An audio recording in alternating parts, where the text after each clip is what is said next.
Well, I mean, I really see the Nippon Steel-U.S. Steel deal as a one-off when it comes to the whole golden share concept. That you had two positions, and Trump's position was that that U.S. Steel had to remain American-owned, and he was stuck to that position. And you had Nippon Steel, who was very much stuck to the position of, well, we need ownership of the company. Otherwise, the deal doesn't make sense. And so those were the two competing positions. So you had to come up with some sort of compromise. And the compromise appears to be, as you said, this golden share that gives Trump the ability to say, look, this is still American owned because we control board members, we control key decisions that are going to be made. At the same time, it gives Nippon Steel enough of an ownership or ability to say, hey, we own it, and to be able to share their technology with U.S. Steel for the deal to make sense for them. So I really see this as a very unique set of circumstances, and that's why the golden share was used. I would be very surprised if it's used again, frankly, in transactions coming up, because as we know, steel is really important to Trump. I mean, tariffs are important. He's tariff man, but he's also very interested in steel. I mean, I think he's the man of steel. You could say that. So I think this was a unique set of circumstances. Lynn, come in on this.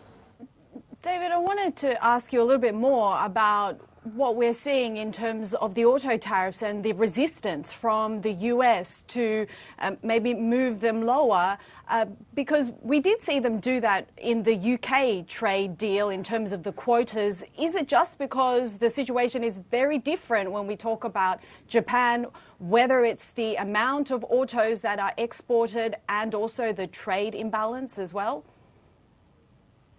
I think you're right on point, Lynn. That is that, the trade imbalance for the United States is about, $70 billion goods trade deficit with Japan. Almost all of that is autos and auto parts. So that makes the administration very sensitive to that issue, more so than it would be towards the UK, which only exports about 100,000 cars, mainly luxury cars to the United States.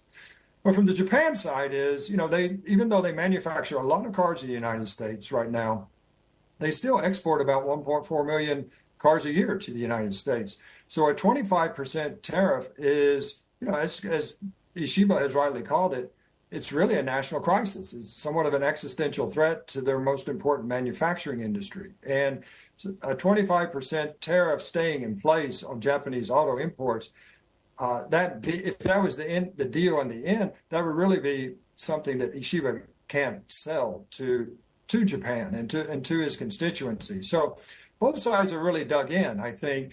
And, Japan's public position is tariffs have to go to zero. Reciprocal tariffs as well. I think that's a fantasy. We're just not going back to that world.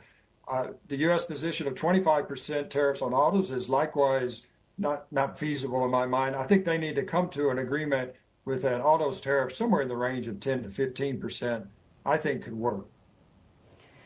It does sound like when you look at the rhetoric coming through from Japan and the US post the G7 summit, that they are very much at an impasse whilst they say they will continue to talk. I'm wondering whether markets are perhaps underpricing the chances that the negotiations could become hostile. And I'm talking about treasuries, I'm talking about WTO action, retaliation possibly.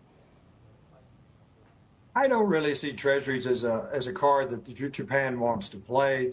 As far as the WTO, sure, Japan could bring a case in the WTO, but we all know that the WTO is largely ineffective. It's on the sidelines now. 20, 30 years ago, it was an important player. It's not right now. And so it's really going to come down to a bilateral negotiation. I mean, I've negotiated with the Japanese before. I know they're very tough negotiators. Trump has said that. But I do think that the good news is it's really about the autos, and they're just going to have to come to some agreement on numbers. And once you're in that realm, you can reach a compromise. But both sides, I think, are taking fairly extreme positions and have to be willing really to moderate their positions, because I think it's in the interest of the Trump administration to get a deal with Japan. It's an important ally, number one foreign direct investor in the United States. It's a country that we work closely with, and So far, frankly, he doesn't have a whole lot to show when it comes to deals. He has the UK deal. He has, a deal to make a deal with the Chinese, and he needs to be able to show that, hey, my strategy is paying off, and I'm able to reach some of these deals.